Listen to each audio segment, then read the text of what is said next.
Hello student, अगर इस chapter को आप लोगों को पूरी तरह से समाप्त करना है तो आप लोग इस वीडियो को शुरू से लेकर लास्ट तक जरूर देखिए। आपको पूरा समझ में आ जाएगा इस चैप्टर को। अगर आप लोग जैव प्रक्रम, रासायनिक अभिक्रिया एवं समीकरण, धातु एवं अधातु, अम्ल, क्षार एवं लवण का पूरा पाठ एक ही वीडियो में चाहते हैं तो इस वीडियो के डिस्क्रिप्शन में आप लोगों को लिंक मिल जाएगा। आप लोग जाके सभी चैप्टर को पढ़ सकते हैं। तो स्टूडेंट, इस वीडियो को आप लोग लास्ट तक देखिए। कार्बन तथा उनके यौगिक पाठ आपका पूरा समाप्त हो जाएगा। चैनल को सब्सक्राइब जरूर करना, वीडियो को लाइक जरूर करना स्टूडेंट। हेलो स्टूडेंट, लोगों को क्लास 10 साइंस चैप्टर 4 कार्बन तथा उनके यौगिक लेसन को पढ़ाने वाला हूँ। अगर आप लोग इस वीडियो को नहीं देखोगे तो आप लोगों को पूरा पाठ नहीं समझ में आएगा, ठीक है। इसलिए आप लोगों को इस वीडियो को लास्ट तक देखना है। वीडियो पसंद आए तो लाइक कीजिए, शेयर कीजिए, ठीक है। और हो सके तो हमारे चैनल को जरूर सब्सक्राइब कीजिए। तो आइए मैं आप लोगों को पहले बताता हूँ कार्बन होता क्या है, ठीक है। जैसे कार्बन तथा उनके यौगिक, तो आपको जानना इसमें जरूरी है कार्बन क्या होता है और कार्बनिक यौगिक क्या होते हैं। तो पहले मैं आप लोगों को बताऊंगा कार्बन क्या होते हैं, ठीक है। तो डिटेल में सब कुछ समझिए। देखिए, कार्बन जो है एक अधातु है। अगर आप आवर्त सारणी को लीजिए, आवर्त सारणी में जो अधातुओं की श्रेणी है उसमें कार्बन पाया जाता है, इसलिए कार्बन एक अधातु है, ठीक है, नॉन मेटल है, जिसका परमाणु क्रमांक 6 होता है। अगर हम देखें तो इसका परमाणु क्रमांक 6 होता है, ठीक है। कार्बन को C से प्रदर्शित करते हैं, जिसकी संयोजकता 4 होती है। स्टूडेंट, हम लोग कार्बन को C से प्रदर्शित करते हैं जिसकी संयोजकता 4 होती है। 4 कैसे होती है? अगर आपका कार्बन का 6 होते हैं परमाणु क्रमांक, तो इसका इलेक्ट्रॉनिक विन्यास 2 और 4 होगा। तो ये आप लोगों का 4 जो होता है लास्ट का छक्का, वो आप लोगों का संयोजकता होता है, ठीक है। संयोजकता अगर आपको ना समझ में आए तो कमेंट करना, मैं आप लोगों के लिए जरूर बता दूंगा, ठीक है। तो आप लोग पहले कार्बन को समझ गए कि कार्बन एक अधातु है जिसका परमाणु क्रमांक 6 होता है। कार्बन को C से प्रदर्शित करते हैं और कार्बन संयोजकता 4 होता है। कार्बन की संयोजकता 4 होता है, ठीक है। अब आप लोगों को मैं बताता हूँ अपर रूप, कार्बन के अपर रूप, ठीक है। तो पहले आप लोग समझिए अपर रूप होता क्या है, ठीक है। अपर रूप आप लोग पहले समझिए कि वैसे पदार्थ जिनके रासायनिक गुण समान व भौतिक गुण भिन्न होते हैं अपर रूप कहलाते हैं। जैसे आपके भौतिक गुण आकार है हो गया, ठीक है, लंबाई चौड़ाई, ये सब उसके विपरीत मतलब कि समान नहीं होते हैं, ठीक है। लेकिन वो जो होते हैं रासायनिक गुण, केमिकल रिएक्शन जो होते हैं, केमिकल प्रॉपर्टी जो एकदम समान होते हैं, ठीक है। तो वैसे पदार्थ जिनके रासायनिक गुण समान हों व भौतिक गुण भिन्न भिन्न हों अपर रूप कहलाता है, ठीक है। तो अब अपर रूप कार्बन के कितने हैं ये आप लोगों को याद रखना, मेन पॉइंट है। कार्बन के 2 अपर रूप होते हैं, एक तो हीरा और दूसरा ग्रेफाइट। देखिए स्टूडेंट, कार्बन के 2 अपर रूप होते हैं, एक हीरा, देखिए एक तो हीरा होता है, दूसरा ग्रेफाइट, ठीक है। अगर कुछ मैं पूछूं हीरे के बारे में, हीरे के गुण आप लोग बता सकते हैं? तो मैं आप लोगों को बताऊंगा जो कार्बन के अपर रूप हैं 2, कितने? 2 हीरा और ग्रेफाइट। हीरा आप लोग जानते हैं बहुत ही ज्यादा महंगा है, कठोर है, और ग्रेफाइट सस्ता है, पेंसिल में लगे रहते हैं, जो काले काले चलते हैं पेंसिल, वही है ग्रेफाइट, ठीक है। तो मैं आप लोगों को पहले हीरा और ग्रेफाइट को समझाता हूँ, ठीक है। देखिए हीरा का गुण, देखिए हीरा का गुण, देखिए हीरा ताप व विद्युत का कुचालक होता है। स्टूडेंट, अगर हीरे में हम लोग ताप यानी कि टेम्परेचर प्रवाहित करें तो इसमें नहीं होगा, यानी कि कुचालक होती है, ठीक है। अगर हम देखें इसमें विद्युत इलेक्ट्रिक इसमें प्रवाहित करें हीरे में तो नहीं होगा, ठीक है। क्यों? क्योंकि ये विद्युत की कुचालक होती हैं। तो हीरा जो होती है ताप और विद्युत दोनों की कुचालक होती हैं, इतना याद रखना, ठीक है। दूसरा, शुद्ध हीरा पारदर्शी तथा रंगहीन होता है। अगर हम शुद्ध हीरा लें तो हम इस तरफ से दूसरे तरफ देख सकते हैं उस हीरे से, और रंगहीन यानी कि कोई रंग उसका नहीं होता है, ठीक है। जैसे पानी होता है वैसे कुछ हीरा भी होता है, ठीक है, लेकिन बहुत ही ज्यादा महंगा होता है, ये आप लोग याद रखना। यह दुनिया का सबसे कठोर पदार्थ है, या दुनिया का स्टूडेंट बहुत ही मतलब हीरा बहुत ही ज्यादा कठोर होता है, ठीक है, बहुत ही ज्यादा कठोर होता है। इसका अपवर्तनांक 2.417 होता है। अगर हम हीरे का अपवर्तनांक देखें तो इतना होता है, ठीक है। ये मैं आप लोगों को अच्छी तरह से डिटेल में पहले समझ लीजिए पार्ट 1 में, फिर हम लोग बहुत सारे टॉपिक को कवर करेंगे, ठीक है। अभी मैं आप लोगों को पढ़ाऊंगा कार्बनिक यौगिक क्या होते हैं, हाइड्रोकार्बन को भी पढ़ाने वाला हूँ, ठीक है। अब मैं देखता हूँ ग्रेफाइट। ग्रेफाइट क्या होती है, ठीक है। पहले हीरा तो आप लोग इसे नोट कर लीजिए, ठीक है। अब मैं आप लोगों को ग्रेफाइट बताता हूँ। ग्रेफाइट वह विद्युत का कुचालक होती है, जो सुचालक होती है।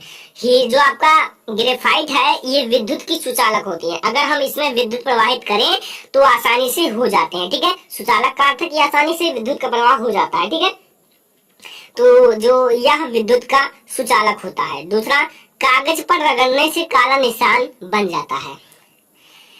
अगर हम ग्रेफाइट को कागज पर रगड़ें, ये कागज है, इस पर अगर हम ग्रेफाइट को रगड़ें तो क्या हो जाता है, काले निशान बन जाते हैं, ठीक है। पेंसिल को अगर हम इस पर रगड़ेंगे तो काला निशान बनेगा ही, क्योंकि काले चलते हैं, ठीक है। अगर हम तीसरा देखें, ग्रेफाइट का उपयोग पेंसिल बनाने में किया जाता है। ये आप लोग याद रखना, ग्रेफाइट का उपयोग पेंसिल बनाने में किया जाता है, ठीक है। इसे आप लोग याद रखना, कभी कभी पूछा जाता है, लेकिन ये सब आप लोगों के लिए बेसिक के लिए है, बोर्ड एग्जाम के लिए आते हैं, बहुत कम आते हैं, ठीक है। अब आपका जो बोर्ड एग्जाम में आएगा उसे मैं आप लोगों को पढ़ाने वाला हूँ आगे। अब आता है स्टूडेंट कार्बनिक यौगिक। अच्छा, आप लोगों ने कार्बन तथा उनके यौगिक यानी कि कार्बनिक यौगिक के बारे में आप लोग कुछ जानते हैं। मैं आप लोगों को बताता हूँ कार्बनिक यौगिक होता क्या है, ठीक है। क्योंकि कार्बनिक यौगिक आपको जानना जरूरी है। अगर आप कोई पूछे कार्बन कौन सा पार्ट चल रहा है, कार्बन तथा उनके यौगिक, तो कार्बन के यौगिक क्या होते हैं, कार्बनिक यौगिक क्या होते हैं, तो आप लोगों को मैं बताता हूँ। रसायन विज्ञान की वह शाखा, रसायन विज्ञान की कई शाखाएं होती हैं, तो रसायन विज्ञान की वह शाखा जिसके अंतर्गत कार्बन तथा उनके यौगिक का अध्ययन करते हैं या अध्ययन किया जाता है, कार्बनिक यौगिक कहलाता है। कार्बन और जो कार्बन के यौगिक होते हैं उन दोनों का जिस रसायन विज्ञान के अंतर्गत अध्ययन किया जाता है उसे हम लोग कार्बनिक यौगिक कहते हैं, ठीक है। याद है, याद हो गया होगा आई होप। तो आप लोग इसे भी नोट कर सकते हैं। कार्बनिक यौगिक की परिभाषा बहुत ही अच्छा परिभाषा है। रसायन विज्ञान की वह शाखा जिसके अंतर्गत कार्बन तथा उनके यौगिक का अध्ययन किया जाता है उसे हम लोग कार्बनिक यौगिक कहते हैं। अब आता है टॉपिक हाइड्रोकार्बन, बहुत ही ज्यादा मोस्ट इंपॉर्टेंट है आपके बोर्ड एग्जाम के लिए, ठीक है। तो हाइड्रोकार्बन क्या होता है, पहले आप लोग समझिए। हाइड्रोकार्बन यानी कि इसका डेफिनेशन हम लोग कैसे लिखें। अगर हम इसे देखें तो हाइड्रो यानी कि हाइड्रोजन धर कार्बन, यानी कि दो चीजों से मिलकर बना है, हाइड्रोजन और कार्बन से। तो इसका परिभाषा है, कार्बन तथा हाइड्रोजन तत्वों के रासायनिक संयोग से बने यौगिक को हाइड्रोकार्बन कहते हैं। जो आपका यौगिक हो कार्बन और हाइड्रोजन तत्व के रासायनिक संयोग से मिलकर बना हो उसे हम लोग हाइड्रोकार्बन कहते हैं, ठीक है।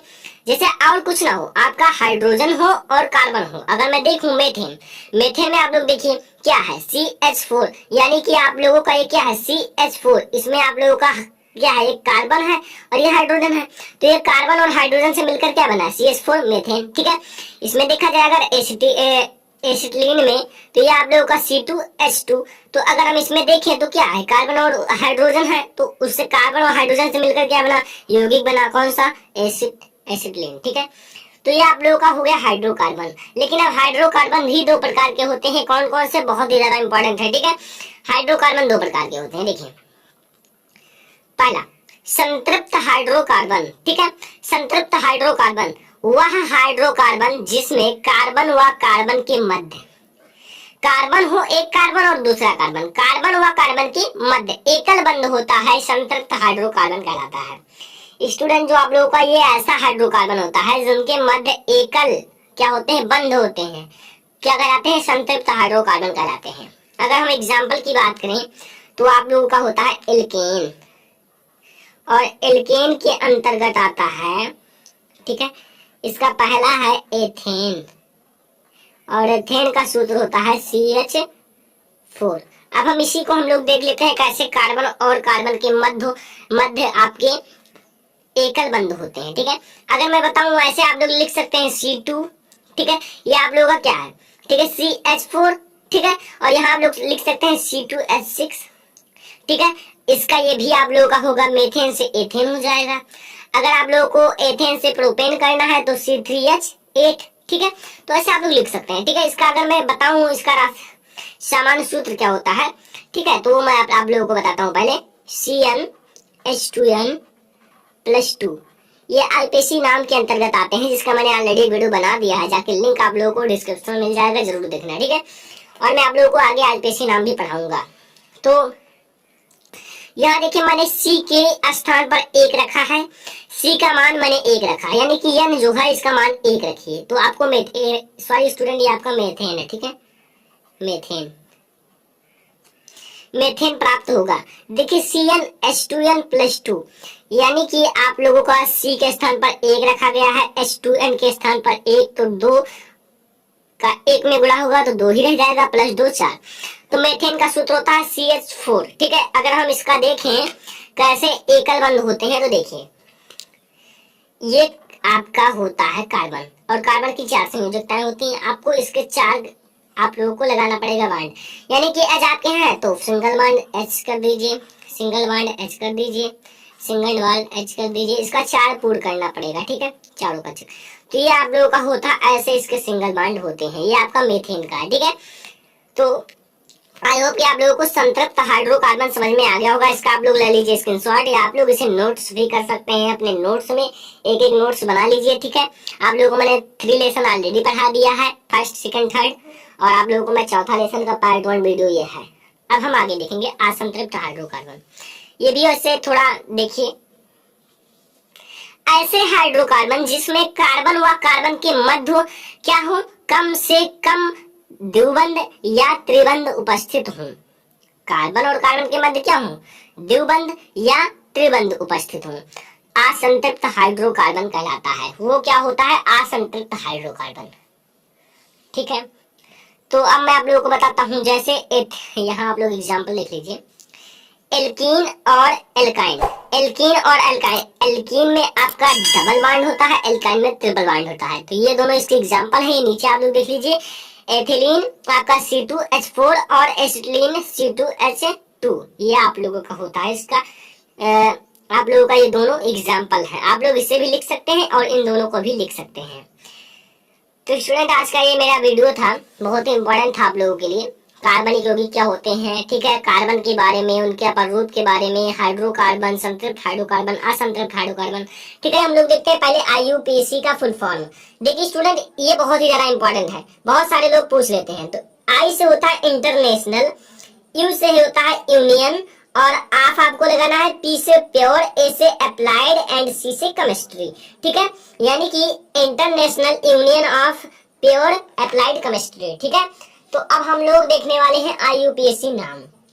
तो मैंने आप लोगों को संतृप्त हाइड्रोकार्बन में एक एग्जांपल बताया था, एल्केन। अब एल्केन का हम लोग पहले IUPAC नाम देखेंगे, लेकिन उससे पहले हम लोगों को जानना जरूरी है ये 10 चीजें। ठीक है, ये क्या है स्टूडेंट, ये आप लोगों का है, देखिए ध्यान से समझिए, ये आप लोगों का कार्बन की संख्या है। जैसे एक कार्बन की संख्या होगी तो हम लोग उसे मेथ कहेंगे। इससे पहले मैंने एक वीडियो बना दिया था, लिंक आप लोगों को डिस्क्रिप्शन में मिल जाएगा IUPAC नाम का, उसे भी देख लेना। ठीक है, एक कार्बन की संख्या तो उसे मेथ, 2 कार्बन की संख्या तो उसे एथ कहेंगे, 3 कार्बन की संख्या तो प्रोप, 4 कार्बन की संख्या तो ब्यूट, 5 कार्बन की संख्या तो पेंट, 6 कार्बन की संख्या तो हेक्स से, और 7 कार्बन की संख्या तो हेप्ट, 8 कार्बन की संख्या तो आक्ट, और 9 कार्बन की संख्या तो नोन, और 10 कार्बन की संख्या तो डेक। ठीक है, तो इसको अभी आप लोग नहीं समझ पाओगे, अगर उस वीडियो को नहीं देखे हो तो देख लीजिए, लेकिन इसी में आप लोग समझ जाओगे, बिल्कुल समझ जाओगे IUPAC का नामकरण। ठीक है, तो ध्यान से देखना, अभी आप लोगों को ये सोच रहे होगे क्या है, लेकिन याद कर लीजिए। ठीक है, नोट कर लीजिए, अभी आप लोगों को समझ में आने वाला ये क्या है। ठीक है,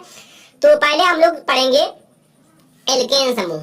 एक होता है आप लोगों का एल्केन समूह, जो संतृप्त हाइड्रोकार्बन का एग्जाम्पल है। ठीक है, क्या होता है स्टूडेंट, यहां मैं लिख देता हूं एल्केन। ठीक है, एल्केन समूह होता है। एल्केन भी आप लोग केवल खाली लिख सकते हैं। अब एल्केन आप लोगों का होता है, इसमें देखिए स्टूडेंट सिंगल बांड होते हैं। अभी आप लोग सिंगल बांड भी समझ जाओगे क्या है स्टूडेंट। इसका पहले आप लोग समझिए सामान्य सूत्र क्या होता है। ठीक है, सामान्य सूत्र, तो इसका स्टूडेंट जो सामान्य सूत्र होता है, सामान्य सूत्र, ठीक है, इसका जो स्टूडेंट सामान्य सूत्र होता है वो क्या होता है, आप लोग समझिए। इसका जो सामान्य सूत्र होता है वो CnH2n+2 होता है, CnH2n+2 होता है। और इनमें कार्बन और कार्बन के मध्य सिंगल बांड होते हैं, यानी कि एक एक बांड होते हैं, डबल नहीं होते हैं, केवल सिंगल बांड होते हैं। ठीक है, ये आप लोग समझ गए।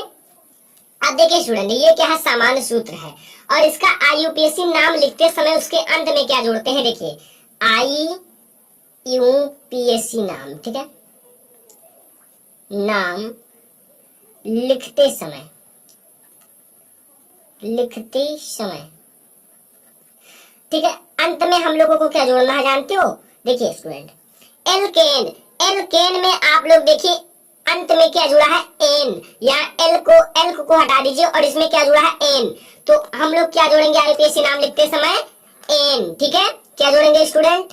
आप लोगों को क्या जोड़ना है? एन।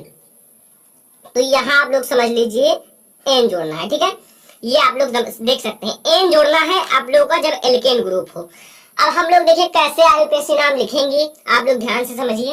अगर हम यहाँ सी की संख्या 1 रखें, सी के स्थान पर 1, यानी कि यहाँ एन की संख्या हम लोग 1 रखें, यानी कि एन इक्वल टू 1 रखने पर, ठीक है।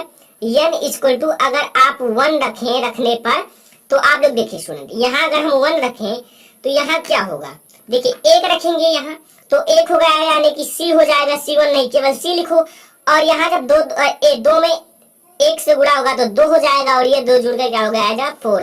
जैसे आप लोग समझिए, यहाँ जब हम सी के स्थान पर 1 रखेंगे तो कोई दिक्कत नहीं होगा, केवल सी रहेगा, ठीक है। अच्छा देख लो, ठीक है, ये 1 रख दिया और S2 into 1 रख दिया, प्लस आप लोगों को 2 जोड़ देना है। तो ये आप लोगों का क्या तैयार होगा? CH और 2 दूनी 4, ठीक है, यानी कि 2 A और 2 4, CH4। अब इसका हम लोग आईपीएससी नाम कैसे लिखेंगे? देखिए इसमें कितने कार्बन की संख्या है?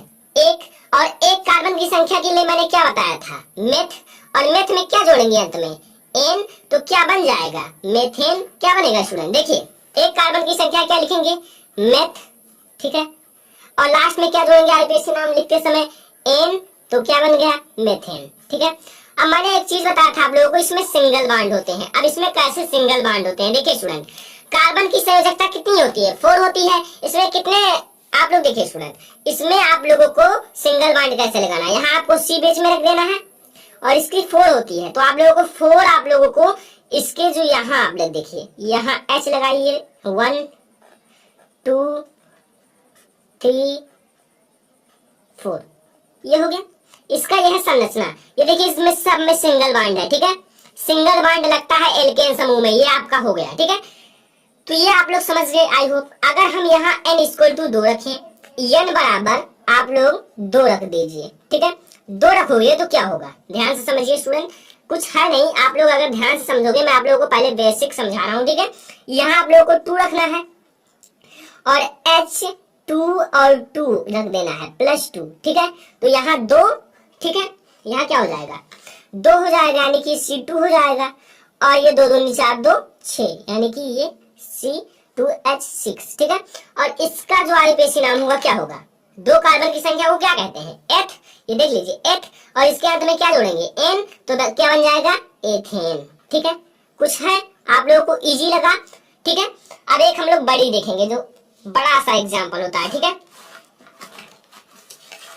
तो बड़ा सा एग्जाम्पल आप लोग देख लीजिए एक, क्योंकि बहुत सारे बच्चे कह रहे हैं छोटे छोटे एग्जाम्पल है, तो बड़ा एग्जाम्पल देख लीजिए आप लोग।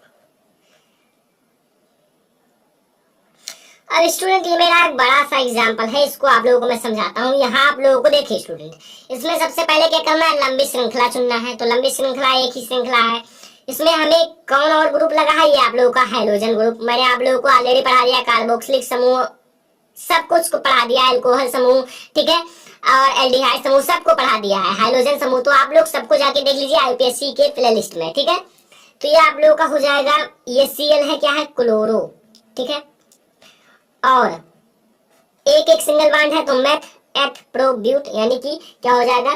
Chloro butane. एन लगता है लास्ट में, तो ब्यूट, और इसमें एन लगेगा, ब्यूटेन। बस ये आप लोगों का हो गया स्टूडेंट एल्केन ग्रुप। तो आई होप कि आप लोगों को समझ में आया होगा, और आप लोगों ने वीडियो को भी लाइक कर दिया होगा।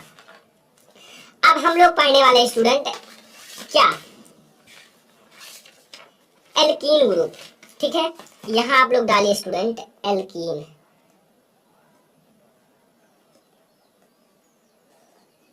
ये क्या है स्टूडेंट? एल्कीन ग्रुप है। अब एल्कीन ग्रुप का स्टूडेंट जो होता है, यहाँ मैं बताता हूँ, इसका जो आप लोगों का सामान्य सूत्र होता है वो क्या होता है? इसका जो स्टूडेंट सामान्य सूत्र, यहाँ आप लोग लिखिए सामान्य सूत्र। इसका जो स्टूडेंट सामान्य सूत्र होता है वो क्या होता है, उसमें CnH2n+2 था और इसमें CnH2n बस। देखिए स्टूडेंट, आपको एक बार लेना है +2, एक बार लेना है 0, एक बार लेना है -2, यानी कि Cn आपको एल्केन में +2 लेना है, इसमें कुछ नहीं लेना है 0 और इसमें -2 लेना है। ठीक है, ये आप लोग याद रखना है। ठीक है, तो आप लोगों को समझ में आया होगा। अब CnH2n है, अब आप लोग समझिए, इसमें आपके डबल बॉन्ड होते हैं। कितने डबल बॉन्ड? ठीक है, तो आप लोगों को मैं पहले समझाता हूँ। आप लोग इसका IUPAC नाम लिखते समय इसके अंत में क्या जोड़ेंगे, IUPAC नाम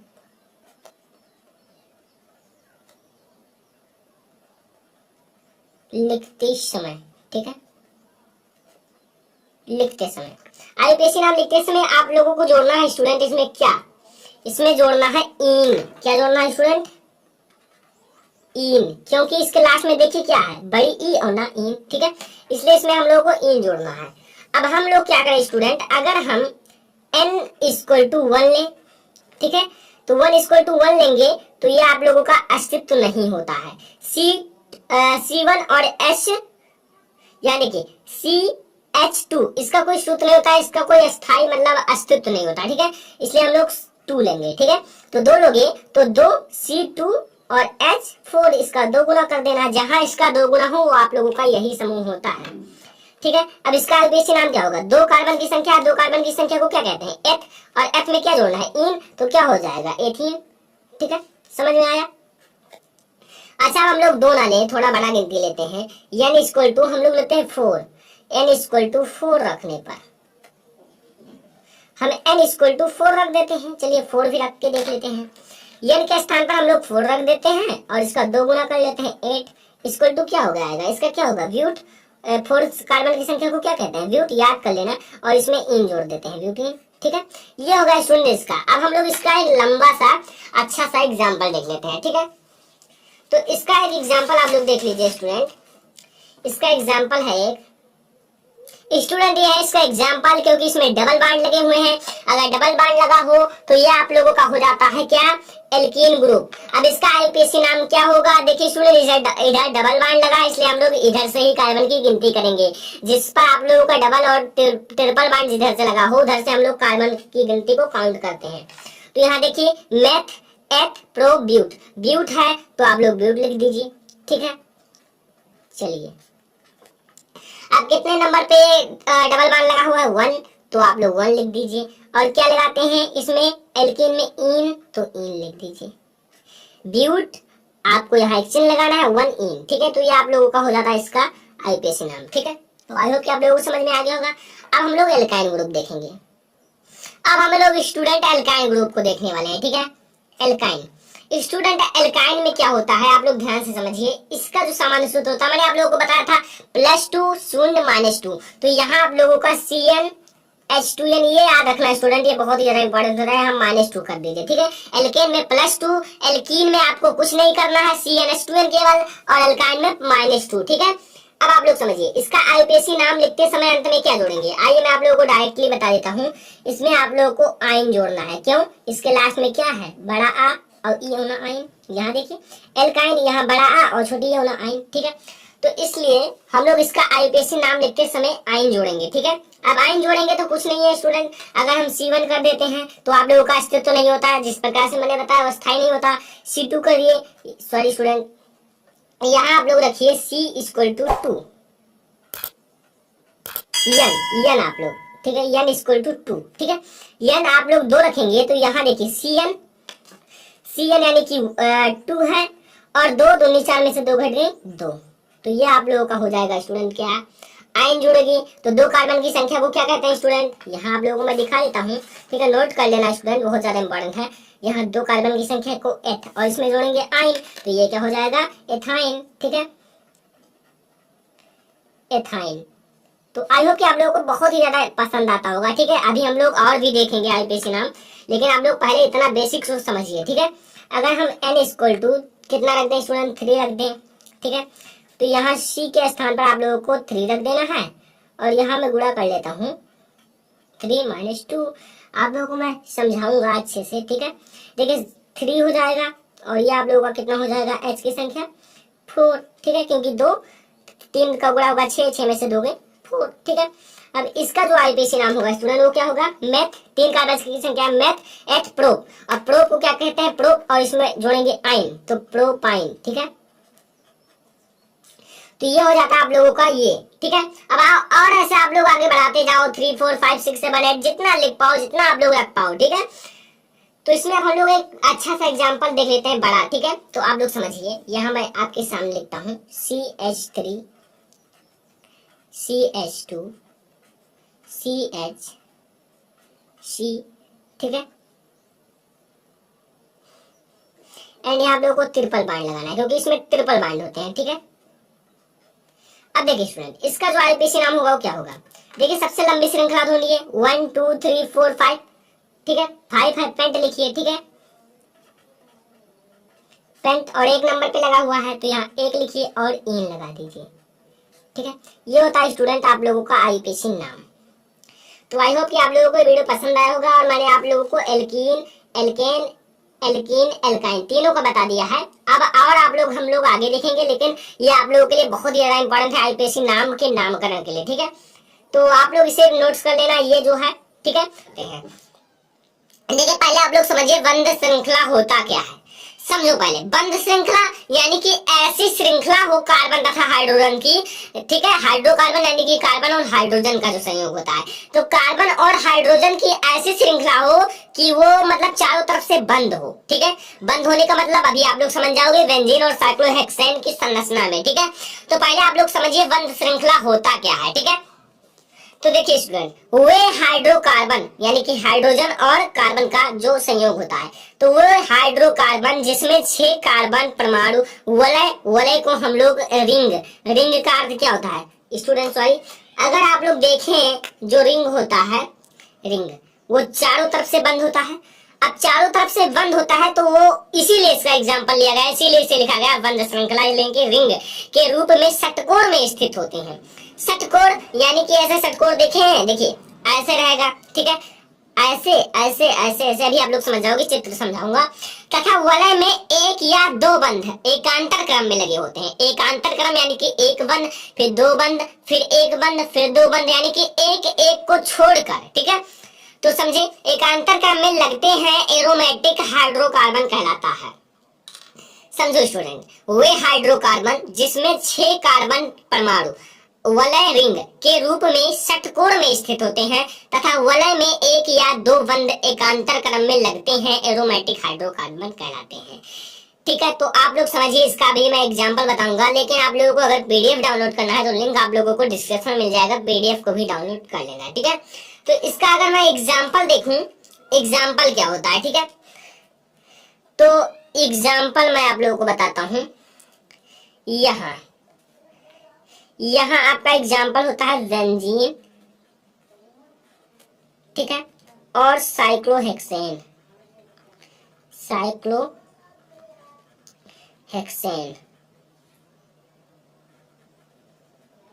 बेंजीन और साइक्लोहेक्सेन, ठीक है स्टूडेंट। अगर मैं पूछूं बेंजीन का सूत्र क्या होता है, बेंजीन और साइक्लोहेक्सेन का सूत्र क्या होता है, तो अगर आप लोग बता दोगे तो बहुत ही अच्छा है, अगर नहीं बता पाओगे तो मैं आप लोगों को जरूर बताऊंगा, ठीक है। तो अगर मैं देखूं तो बेंजीन का जो सूत्र होता है, बेंजीन का वो C6, ठीक है, और H6 होता है, ठीक है। और साइक्लोहेक्सेन का जो होता है C6 एंड H12 होता है, ये दोनों ब्रैकेट में मैंने लिखा है, ठीक है। ये इनके सूत्र होते हैं। लेकिन अगर हम कैसे देखें कि ये एक बंध श्रृंखला बनाती है, तो हम इसकी संरचना पे जाएंगे, और इसकी संरचना ही बोर्ड एग्जाम में पूछी जाती है। तो आप लोग पहले डालिए स्टूडेंट हेडिंग, बेंजीन की संरचना, बेंजीन की संरचना, ठीक है। बेंजीन की संरचना के अंतर्गत हम लोग क्या देखेंगे, इससे जो कार्बन और हाइड्रोजन का संयोग है इसकी हम लोग संरचना बनाएंगे। तो कैसे बनाएंगे तो मैं आप लोगों को बताऊंगा। देखिए स्टूडेंट, आप लोगों के पास 6 है और 6 को आप लोगों को एक षटकोण के रूप में स्थित करना है। ऊपर आप लोगों ने पढ़ा होगा षटकोण के रूप में।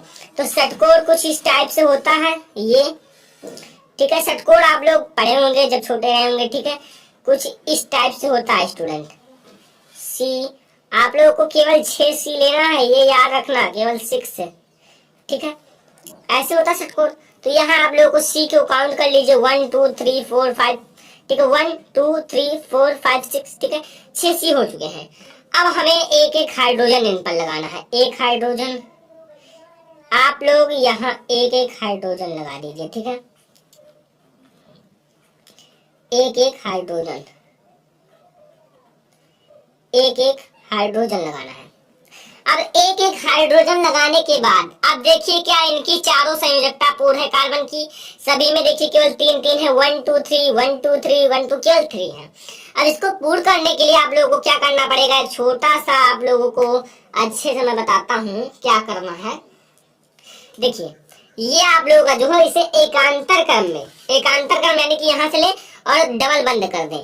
अभी आप लोगों ने ऊपर पढ़ा होगा, यहाँ 2 हो गए, अब एक को छोड़कर यहाँ भी 2 हो गए, एक को छोड़कर यहाँ भी 2 हो गए, ठीक है।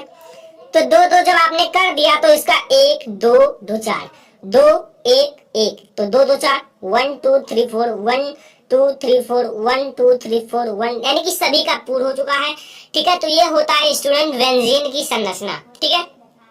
तो आप लोग इसे नोट भी कर सकते हैं अगर आप लोगों को पसंद आए, ठीक है। और आइए मैं आप लोगों को बताता हूँ। अब साइक्लोहेक्सेन की बारी आती है। साइक्लोहेक्सेन की कैसे बनता है, तो आप लोग यहाँ डालिए साइक्लोहेक्सेन की संरचना, साइक्लोहेक्सेन की संरचना, ठीक है, की संरचना। अगर हम इसकी सूत्र की बात करें तो C6 ये C है और H12 होता है। तो इसका उससे भी ज्यादा इजी है, क्योंकि स्टूडेंट ध्यान से देखोगे तो कुछ हार्ड नहीं है, ठीक है। आप लोगों को ठीक उसी प्रकार से इससे षटकोण में, अब देखिए बंद है, ये बंद से निकला है ना, ये सब बंद है, ठीक है, ये बंद है, इसलिए मैंने इसका एग्जाम्पल बताया है। और अगर हम देखें इसे तो यहाँ आप लोग सी लगाइए, इसे भी षटकोण में व्यवस्थित कीजिए, सी। आप लोग यहाँ कार्बन को ऐसे लगाना है, ठीक है, सी सी आप लोगों को लगाना है, एंड सी और ये सी, ठीक है। तो यहाँ 6 कार्बन तो आपके पूरे हो गए। अब हमें हाइड्रोजन को कैसे व्यवस्थित करना है, तो सभी के 2 2 हैं। अब 2 2 देखिए 1 2 1 2 1 2, सभी के 2 2 हो गए। अब 2 2 इनको और चाहिए, क्योंकि अपना 4 पूरा करना है, ठीक है। तो यहाँ आप लोग इन्हें 2 2 हाइड्रोजन दीजिए, 2 2 हाइड्रोजन, क्योंकि 12 हाइड्रोजन है। और अगर आप 2 2 दोगे 6 को तो 12 हो जाएंगे, ठीक है। आप ऐसे आपको बनाना है। ये है स्टूडेंट साइक्लोहेक्सेन की संरचना। सॉरी, आप लोग ध्यान से देखते रहिए बस। नीचे भी आप लोगों को ऐसे दे देना है H H। तो ये ऐसे आप लोगों को इसे बनाना है। तो आई होप कि आप लोगों को साइक्लोहेक्सेन और बेंजीन की संरचना समझ में आ गया होगा। अब इसके बाद का हमारा टॉपिक है अपमार्जक, जिसे हम लोग इंग्लिश में कहते हैं डिटर्जेंट, ठीक है। तो आइए मैं आप लोगों को अपमार्जक को पढ़ाता हूँ। अपमार्जक को मैं आप लोगों को बहुत ही आसानी से समझा दूंगा, ठीक है। इससे पहले अगर आप लोग साबुन का टॉपिक नहीं देखे हो तो लिंक आप लोगों को डिस्क्रिप्शन में मिल जाएगा, जाके जरूर देख लेना साबुन का, ठीक है। तो साबुन भी बहुत ज्यादा इंपॉर्टेंट है बोर्ड एग्जाम के लिए, तो लिंक आप लोगों को डिस्क्रिप्शन में मिल जाएगा, ठीक है। तो आइए मैं आप लोगों को बताता हूँ अपमार्जक, वह कार्बनिक पदार्थ। अपमार्जक क्या है, कार्बनिक पदार्थ है, ठीक है। कार्बनिक पदार्थ जिसमें साबुन की क्रिया की तरह मैल साफ करने का विशेष गुण पाया जाता है, अपमार्जक कहलाता है। साबुन से हम क्या करते हैं, कपड़े को भी नहीं साफ करते, जो शरीर है उसे साफ करते हैं, और भी कपड़ों को भी कभी कभी साफ किया जाता है। लेकिन ठीक उसी प्रकार से विशेष चीज यानी कि मैल छुड़ाने का विशेष गुण पाया जाता है, तो वही आपका अपमार्जक कहलाता है। डिटर्जेंट, डिटर्जेंट से क्या करते हैं, कभी घरों को साफ करते हैं, कभी जो फर्श है फ्लोर उसे साफ करते हैं, छतों को भी साफ किया जाता है, मतलब सब कुछ साफ किया जाता है इसी द्वारा, ठीक है। तो इसे हम लोग अपमार्जक कहते हैं। तो आप लोग इसे नोट कर लीजिए, वह कार्बनिक पदार्थ जिसमें साबुन की क्रिया की तरह मैल साफ करने का विशेष गुण होता है, अपमार्जक कहलाता है। इसका उपयोग की बात करें कि इसका उपयोग क्या होता है, तो घर की वस्तुओं को साफ करने में किया जाता है। यह जो होता है घर की वस्तुएं जो होती हैं, जो गंदी हो जाती हैं, उसे साफ करने के लिए प्रयोग किया जाता है। और यह प्रबल अम्ल तथा प्रबल क्षार से प्राप्त उच्च अणु भार वाला लवण है। ये क्या है स्टूडेंट, अगर कोई पूछे अम्ल या क्षार या लवण, तो आपका लवण है, ठीक है। और ये क्या है, उच्च प्रबल प्रबल क्षार और प्रबल अम्ल से प्राप्त हुआ है। इसमें प्रबल क्षार और प्रबल अम्ल यानी कि अम्ल, देखिए स्टूडेंट, एसिड की जब अभिक्रिया प्रबल क्षार यानी कि वेद से कराई गई तो उदासीनीकरण अभिक्रिया से हमें क्या प्राप्त होगा, साल्ट यानी कि नमक यानी कि लवण, ठीक है, नमक या लवण। तो यही आपका रिएक्शन काम करता है। प्रबल अम्ल तथा प्रबल क्षार से जब अभिक्रिया कराई जाएगी तो हमें उच्च अणुभार वाला लवण प्राप्त होगा। तो ये इसका उपयोग है। अगर हम इसका गुण देखें तो गुण आप लोगों को मैं 3 बताता हूँ, इंपॉर्टेंट है। पहला, यह जल में विलेय है। यह जल में विलेय क्यों है, क्योंकि हम जल में ही डालकर इसे मतलब डिटर्जेंट को घरों को साफ करते हैं और जो अन्य चीजें हैं उसे साफ करते हैं, कपड़ों को साफ करते हैं। दूसरा, इसके जलीय विलयन में आयनन हो जाता है। अगर हम इसको जलीय विलयन में डालें तो ये आयनन के रूप में हो जाता है, आयनन, ठीक है, यानी कि इसका आयनन हो जाता है। आयनन का अर्थ है प्लस माइनस चार्ज जो होते हैं उसमें टूट जाते हैं। तीसरा, यह जल के साथ मिलकर कोलाइडिक विलयन बनाता है। अगर हम इसे जल में घोलते हैं तो ये कोलाइडिक विलयन बनाता है। कोलाइडिक विलयन जैसे ये जब जल में इसे घोला जाएगा तो ये सफेद हो जाता है, अगर देखा जाए तो डिटर्जेंट भी सफेद होता है, और वो दोनों मिलकर एक कोलाइडिक विलयन बना लेते हैं जो थोड़ा दुधिया कलर का होता है। तो जल के साथ मिलकर कोलाइडिक विलयन बना लेते हैं। तो स्टूडेंट, आज का ये मेरा टॉपिक था एरोमेटिक हाइड्रोकार्बन क्या होता है, बेंजीन की संरचना और साइक्लोहेक्सेन की संरचना, और अगला टॉपिक था अपमार्जक। ये सारे बहुत ही इंपॉर्टेंट है आपके बोर्ड एग्जाम के लिए। स्टूडेंट, पहले आप लोग समझिए साबुन होता क्या है। जैसे आप लोगों का साबुन है तो साबुन होता क्या है, ठीक है, तो आप लोग ध्यान से समझिएगा स्टूडेंट। उच्च अणुभार वाले, जो आपका उच्च अणुभार वाले मोनोकार्बोक्सिलिक अम्लों के सोडियम तथा पोटेशियम लवण को साबुन कहते हैं। उच्च अणुभार वाले मोनोकार्बोक्सिलिक अम्ल, जो आप लोगों का मोनोकार्बोक्सिलिक अम्ल है, अम्लों के सोडियम यानी कि सोडियम तथा पोटेशियम लवण को साबुन कहते हैं, ठीक है। आई होप कि आप लोगों को समझ में आ गया होगा साबुन होता क्या है। अगर आप लोगों को साबुन समझ में आ गया हो तो इसे आप लोग नोट कर लीजिए स्टूडेंट। फिर मैं आप लोगों को इसका सूत्र बताऊंगा ताकि आप लोगों को सब कुछ समझ में आ जाए। सूत्र आप लोगों के सामने लिखा हुआ है, कहाँ लिखा हुआ है ये आप लोग देख सकते हैं। देखिए स्टूडेंट, मैं लिख देता हूँ, ये नीचे का सूत्र वही है, C17H35 COONA। ये होता है स्टूडेंट साबुन का सूत्र। आप लोग नोट कर लीजिए स्टूडेंट, बहुत ही ज्यादा इंपॉर्टेंट है साबुन का सूत्र। थोड़ा बड़ा है, इसका रिएक्शन बहुत ही ज्यादा हार्ड है। आप लोग ध्यान से जब देखोगे तभी समझ पाओगे स्टूडेंट, और मैं आप लोगों को अच्छे से समझा दूंगा, आप लोगों को सब कुछ समझ में आ जाएगा। तो ये होता है साबुन का सूत्र, ये होता है इसका डेफिनेशन। अब मैं आप लोगों को बताऊंगा इसका निर्माण कैसे होता है साबुन का। तो साबुन का निर्माण आप लोग समझिए स्टूडेंट। निर्माण C17H35 COONA का निर्माण तेल और वसाओं के तनु NaOH यानी कि सोडियम हाइड्रोक्साइड या पोटेशियम हाइड्रोक्साइड द्वारा जल अपघटन से साबुन प्राप्त होता है। यदि हम साबुन का निर्माण करें तो सोडियम हाइड्रोक्साइड तथा पोटेशियम हाइड्रोक्साइड का जो जल अपघटन होता है उसके द्वारा साबुन का निर्माण होता है। आप लोग साबुन का निर्माण समझ लीजिए। C17H35 COONA साबुन का सूत्र है। साबुन का निर्माण तेल और वसाओं के तनु मतलब कम गाढ़ा, ठीक है, सांद्र मतलब ज्यादा, तो तनु NaOH या KOH द्वारा जल अपघटन से साबुन का निर्माण होता है। तो आप लोग इसे भी नोट कर लीजिए, साबुन होता क्या है पहले, और साबुन का सूत्र और साबुन का निर्माण, ठीक है। अब आप लोग सूत्र को समझो। सूत्र को अगर समझ जाओगे तो कुछ है नहीं इसमें स्टूडेंट, सूत्र ही सूत्र आप लोगों को समझना है। आप लोगों को पहले लिखना है स्टूडेंट CH2OCO, ठीक है, C17H35, ठीक है। ऐसे एक बार आप लोग लिख लीजिए। फिर हम लोग नीचे फिर ऐसे देखिए 3 चरणों में होगा स्टूडेंट। फिर आप लोग दूसरा समझिए, केवल आप लोग लिखिए CH, केवल CH लिखिए, फिर वही उतार दीजिए OCO C17H35। अब ऊपर का जो पोर्शन है, जो चीज है, वही आप लोगों को नीचे सेम लिखना है, ठीक है।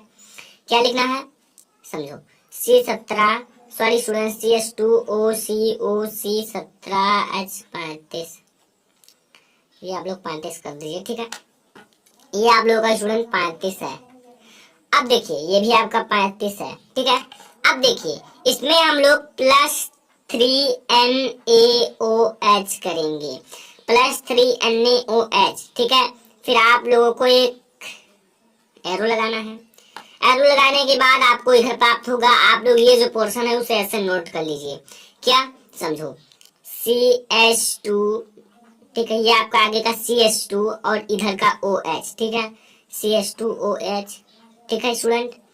और इधर आपका केवल लिखा हुआ है CHOH, फिर आपका CH2OH। ये आपको समझ में आया। अब इसके बाद आपका जो साबुन का सूत्र है वो प्राप्त हो जाएगा, ठीक है। साबुन का सूत्र क्या है, C17H35COONA। लेकिन इधर आपका C17H35 3 बार है, इधर 1 बार है, तो यहाँ आप लोग 3 लगा दीजिए। आप काउंट कर सकते हैं स्टूडेंट। ये समीकरण आपका संतुलित हो चुका है। तो स्टूडेंट ये था साबुन के समीकरण। आप लोग साबुन बनाना, ऐसे साबुन को आप लोगों को बनाना है। हार्ड है थोड़ा, आप लोगों को समझ में नहीं आया हो तो आप लोग वीडियो दोबारा देख सकते हैं। केवल आप लोगों को यही लिखना है CH2OCO C17H35। ऐसे आप लोगों को नीचे लिखना है, यहाँ केवल CH कर देना है और आपको 3 सोडियम हाइड्रोक्साइड के साथ रिएक्शन कराना है और आप लोगों को साबुन प्राप्त हो जाएगा, ठीक है स्टूडेंट। तो ये था साबुन क्या होता है, साबुन का सूत्र, साबुन का निर्माण। अब हम लोग एक साबुन का गुण देखेंगे, जो गुण है साबुन का। तो साबुन का गुण आप लोग समझिए स्टूडेंट। साबुन जो होता है जल में विलीय होता है। अगर आप लोग साबुन लाएं और उसे जल में घोलें तो वो पूरी तरह से घुल जाता है अगर हम उसे मिलाते रहें।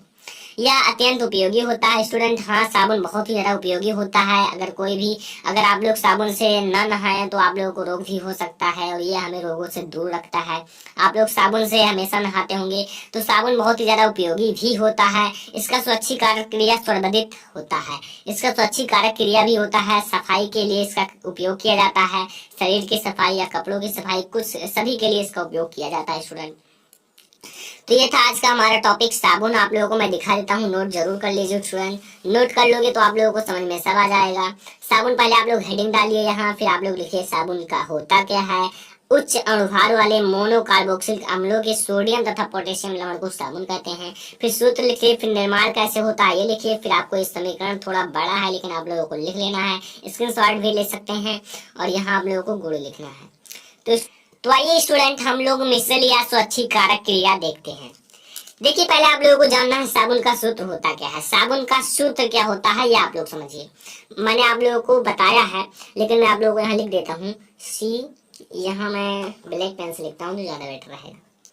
C17H35 COONA, ये होता है स्टूडेंट साबुन का सूत्र। और साबुन का स्वच्छीकारक क्रिया यानी कि मिसल जिसे कहते हैं, या स्वच्छीकारक क्रिया को समझाइए, बहुत ही इंपॉर्टेंट है, आप लोगों को मैं बताता हूँ। नंबर 1, साबुन का सूत्र C17H35 COONA होता है। ये आप लोग जान गए, पहले से भी जानते थे आप लोग, लेकिन इसमें C17H35 को पूंछ कहते हैं।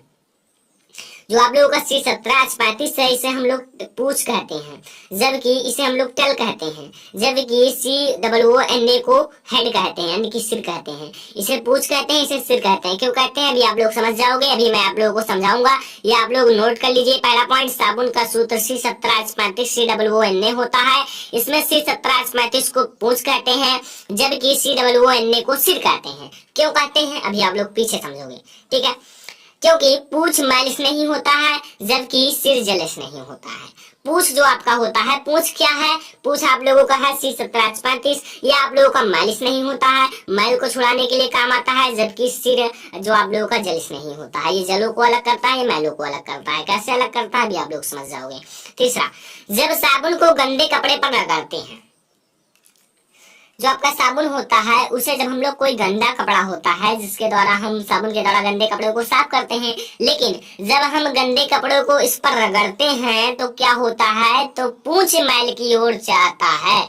तो पूंछ जो होता है वो मैल को छुड़ाने में लगा रहता है, मैल को जल्दी से भगा दो। और सिर जो होता है जल की ओर जाता है, और जो इसका सिर है वो जल की ओर जाता है कि जल को अलग करो, मैल को अलग करो और कपड़े को अच्छा बना दो, यानी कि साफ सुथरा कर दो। तो आप लोग समझ जाओ, जब साबुन को गंदे कपड़े पर लगाते हैं, साबुन जो होता है उससे हम लोग गंदा कपड़ा जो होता है उस पर रगड़ते हैं, तो रगड़ते हैं तो क्या होता है, तो पूंछ मैल की ओर चला जाता है।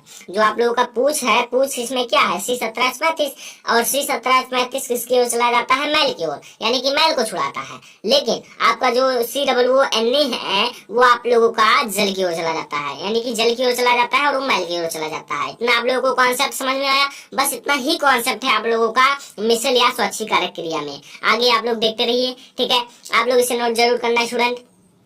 तो इसे समझ में आ गया, जब साबुन को गंदे कपड़े पर लगाते हैं तो पूंछ मैल की ओर चला जाता है और सिर जल की ओर चला जाता है।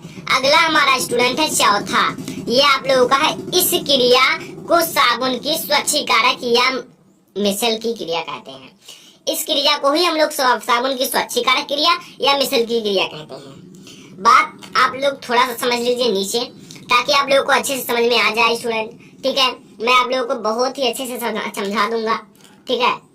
अब देखिए, आप लोगों का C17H35 आपके बुक में एक पिक्चर बना होगा, NCERT बुक में कुछ ऐसे गोल टाइप का और ऐसे ऐसे ऐसे होगा, तो उसे आप लोग जरूर देखना, समझना, पढ़ना, तब आप लोगों को और भी अच्छे से समझ में आ जाएगा, ठीक है। और भी आप लोग लिख देना जो जानना, ठीक है। तो यहाँ C17H35, ठीक है, ये आप लोग बनाइए।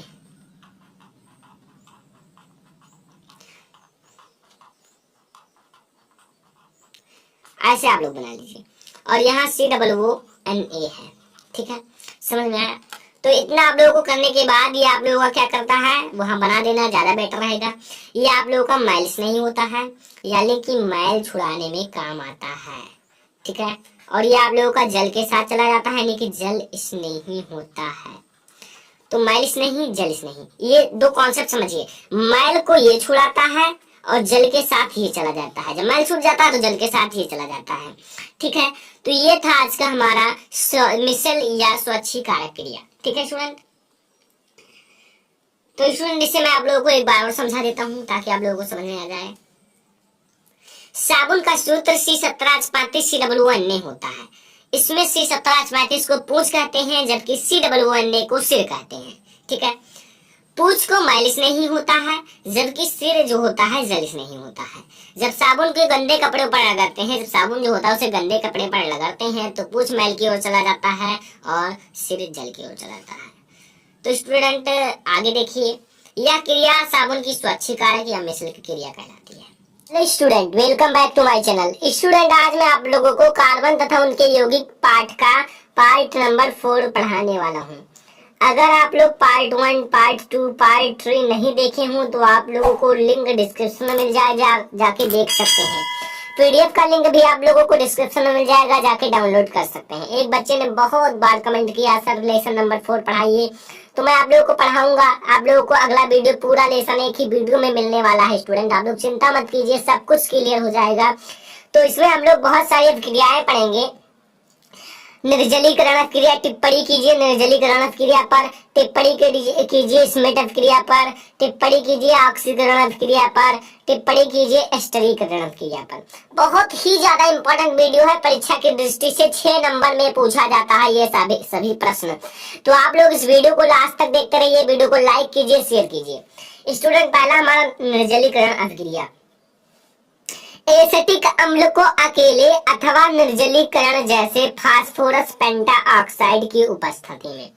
जो आप लोगों का एसिटिक अम्ल है जिसका फार्मूला होता है CH3COOH, उसको हम लोग अकेले या अथवा निर्जलीकारक जैसे फास्फोरस पेंटाऑक्साइड की उपस्थिति में गर्म करने पर इसके 2 अणुओं में से, जो आप लोगों का 2 अणु है एसिटिक अम्ल के, रिएक्शन भी साथ में देखिए, इसलिए मैं आप लोगों के साथ लिख दिया हूँ कि रिएक्शन को देखिए और साथ में समझिए। तो गर्म करने पर इसके 2 अणुओं में से, जो एसिटिक अम्ल है उसके 2 अणुओं में से जल का 1 अणु पृथक हो जाता है तथा एसिटिक एनहाइड्राइल प्राप्त होता है। समझ में नहीं आया होगा आप लोगों को थोड़ा सा, लेकिन आई होप कि कुछ तो समझ में आ ही गया होगा। देखिए आप लोग समझिए, एसिटिक अम्ल को अकेले, एसिटिक अम्ल आप लोगों का ये है, ये मैंने 2 लिया है, ठीक है। यहाँ आप लोगों को ऐसे प्लस करके बीच में 2 लिखना है। एसिटिक अम्ल का फार्मूला CH3COOH, ठीक है। तो एसिटिक अम्ल को अकेले अथवा निर्जलीकरण, ये देखिए स्टूडेंट आपका ये जो है फास्फोरस पेंटाऑक्साइड है, ये आपका फास्फोरस पेंटाऑक्साइड है, ये गर्म करने का चिन्ह है डेल्टा। ठीक है, तो फास्फोरस पेंटाऑक्साइड की उपस्थिति में गर्म करने पर, ये डेल्टा जो है गर्म करने का चिन्ह है, तो गर्म करने पर इनके दो अणुओं में से जल का एक अणु, ये आप लोग देख सकते हैं जल है, जल का एक अणु पृथक हो जाता है, और ये आप लोगों का जो है ये एसिटिक एनहाइड्राइल का फार्मूला है, एसिटिक एनहाइड्राइल का फार्मूला है, यही होता है। तो स्टूडेंट ये था निर्जलीकरण क्रिया, आप लोग रिएक्शन लिख लीजिए CH3COOH प्लस बीच में CH3COOH, फिर आपको एक उत्प्रेरक लेना है जिसे हम लोग कहते हैं फास्फोरस पेंटाऑक्साइड को गर्म करने पर इसे हमें जो प्राप्त होगा वो एसिटिक एनहाइड्राइल और जल प्राप्त होगा। समझ में आया? तो आप लोगों को इसे रट लेना है, याद कर लेना है, समझ लेना है, कुछ करना नहीं है, रिएक्शन को याद कीजिए बस। देखिए एसिटिक अम्ल को अकेले अथवा निर्जलीकरण जैसे फास्फोरस पेंटाऑक्साइड की उपस्थिति में गर्म करने पर, डेल्टा का चिन्ह गर्म करने पर इनकी दो अणुओं में से जल का एक अणु पृथक हो जाता है और एसिटिक एनहाइड्राइल बनाता है। तो ये है हमारा स्टूडेंट बहुत ही इंपॉर्टेंट वीडियो, निर्जलीकरण अभिक्रिया। ठीक है, तो आई होप कि आप लोगों को निर्जलीकरण अभिक्रिया समझ में आ गया होगा। तो समझ में आ गया हो तो हम लोग आगे बढ़े। इसे आप लोग ऐसे नोट कर लीजिए, ले लीजिए स्क्रीनशॉट, या आप लोग इसे ऐसे नोट कर लीजिए। ठीक है, मैं आप लोगों को एक बार और बताऊंगा। एसिटिक अम्ल जो है, एसिटिक अम्ल का फार्मूला ये है। तो एसिटिक अम्ल को अकेले अथवा निर्जलीकरण जैसे फास्फोरस पेंटाऑक्साइड की उपस्थिति में गर्म करने पर, इसकी उपस्थिति में गर्म करने पर दो अणुओं में से जल का एक अणु पृथक हो जाता है तथा एसिटिक एनहाइड्राइल बनाता है। ठीक है, तो ये आपको समझ में आ गया होगा। अब हम लोग देखते हैं स्मिट अभिक्रिया। स्मिट अभिक्रिया क्लास 12 के लिए भी इम्पोर्टेंट है, लेकिन क्लास 10 के लिए बहुत ही ज्यादा इम्पोर्टेंट है। तो आप लोग समझिए कि ये अभिक्रिया क्या होता है। कार्बोक्सिलिक अम्ल, ठीक है, तो कार्बोक्सिलिक अम्ल तथा हाइड्रोजोइक अम्ल, कार्बोक्सिलिक अम्ल जो आप लोगों का यही होता है क्या, एसिटिक अम्ल, उसे हम लोग कार्बोक्सिलिक अम्ल भी कहते हैं। ठीक है, तो कार्बोक्सिलिक अम्ल तथा हाइड्रोजोइक अम्ल का फार्मूला का समझ लीजिए N3H। ठीक है, ये होता है हाइड्रोजोइक का फार्मूला, ये इसका जो होता है फार्मूला क्या होता है N3H हाइड्रोजोइक अम्ल का, के साथ सांद्र सल्फ्यूरिक अम्ल का फार्मूला होता है H2SO4, जो कि आपका इसमें उत्प्रेरक के रूप में काम करता है, तो भी सांद्र लेना है। ठीक है, सांद्र सल्फ्यूरिक अम्ल की उपस्थिति में अभिक्रिया करके प्राथमिक एमीन बनाता है। प्राथमिक एमीन का फार्मूला होता है CH3NH2। ठीक है स्टूडेंट, इसमें फार्मूला ही याद करना पड़ता है और कुछ नहीं है, केवल फार्मूला आप लोगों को याद होगा तो सब कुछ संभव है, अगर नहीं याद होगा तो सब कुछ बेकार है। तो आप लोग फार्मूला को याद कीजिए, फार्मूला जितना याद रहेगा केमिस्ट्री में उतना ही अच्छा रहेगा आपकी class 10th 12th 11th 9th चाहे जो हो बच्चे। ठीक है, तो सभी के लिए इंपॉर्टेंट है। तो कार्बोक्सिलिक अम्ल तथा हाइड्रोजोइक अम्ल के साथ सांद्र सल्फ्यूरिक अम्ल की उपस्थिति में अभिक्रिया करके प्राथमिक एमीन बनाता है। तो समझ में आया, इसे आप लोग कर लीजिए नोट, या आप लोग इसका ले सकते हैं स्क्रीनशॉट। आपको मैं बताऊंगा पहले इसका जो रिएक्शन है, आप लोगों को कुछ है नहीं, ये आप लोगों का जो कलर दूसरा ले, ये आप लोगों का जो है कार्बोक्सिलिक अम्ल है और ये हाइड्रोजोइक अम्ल है, और आपका H2SO4 यानी कि आप लोगों का सल्फ्यूरिक अम्ल की उपस्थिति है, और हमें प्राथमिक एमीन प्राप्त होता है, ये प्राथमिक एमीन प्राप्त होता है, CO प्राप्त होता है, NH2 प्राप्त होता है। ठीक है, मैं लिख देता हूं प्राथमिक एमीन,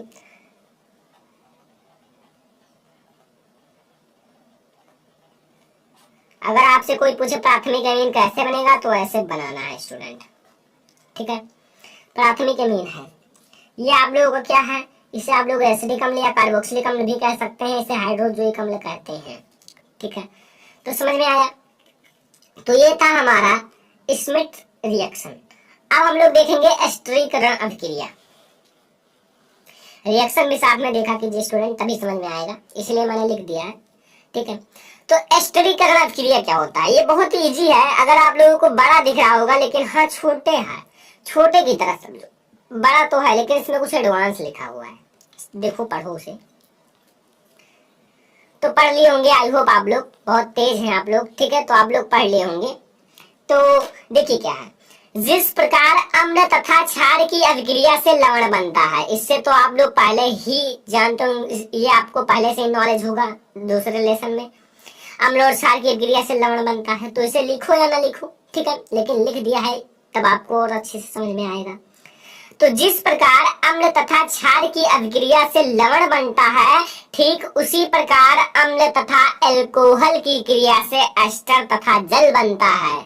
इसी अभिक्रिया को एस्टरीकरण अभिक्रिया कहते हैं, ठीक है। इस अभिक्रिया को हम लोग एस्टरीकरण अभिक्रिया कहते हैं।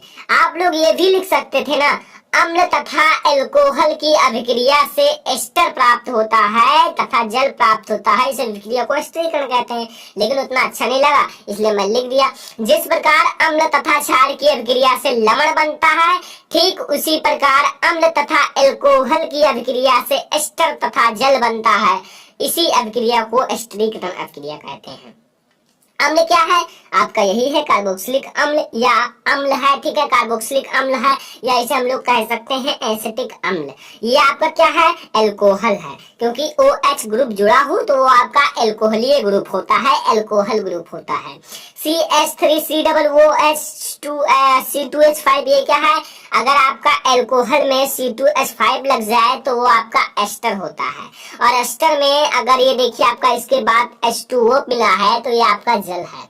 तो हमें अभिक्रिया के बाद क्या मिला, एस्टर तथा जल मिला, तो वही तो हमें प्राप्त करना था, एस्टर तथा जल। तो आई होप कि आप लोगों को एस्टरीकरण समझ में आ गया होगा। फिर से देखो, जल्दी नहीं है, आप लोगों को रटना नहीं है, समझना है।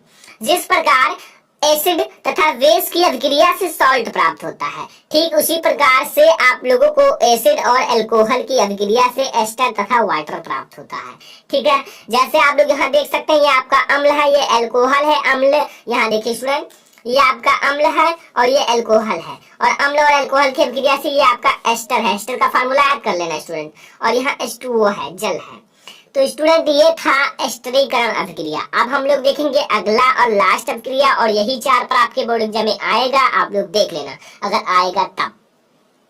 तो आइए मैं अगला बताता हूँ। अगला हमारा स्टूडेंट ऑक्सीकरण अभिक्रिया।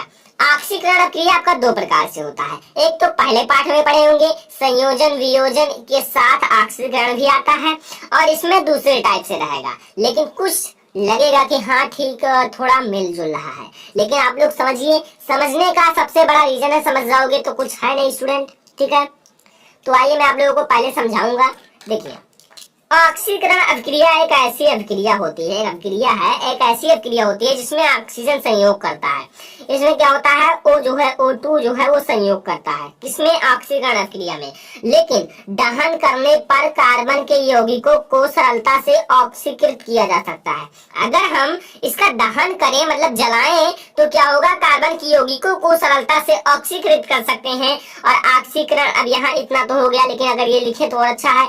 ऑक्सीकरण अभिक्रिया में एथिल अल्कोहल को कार्बोक्सिलिक अम्ल में बदला जा सकता है। बस यही आपका एग्जांपल है कि ऑक्सीकरण अभिक्रिया में एथिल अल्कोहल को कार्बोक्सिलिक अम्ल में बदला जा सकता है। यही रिएक्शन है, यही आप लोगों को समझना था। कैसे बदला जा सकता है समझो। देखिए, यहाँ आपका लिखा है ऑक्सीकरण अभिक्रिया में एथिल अल्कोहल को, यहाँ आपका मेथ एथ यानी कि एथिल, ठीक है, एथिल अल्कोहल, ठीक है, आपका एथिल अल्कोहल में जब ऑक्सीजन संयोग करता है तो ये आप लोगों का CH3CHO बनता है, अरे वाटर बनता है। अभी हमें क्या ना मिला, हमें अभी कार्बोक्सिलिक अम्ल नहीं मिला। कार्बोक्सिलिक अम्ल का फार्मूला होता है CH3COOH। अब हमें इसे एक बार और करना पड़ेगा, किसके साथ, इसके साथ हमें ऑक्सीजन जोड़ना पड़ेगा।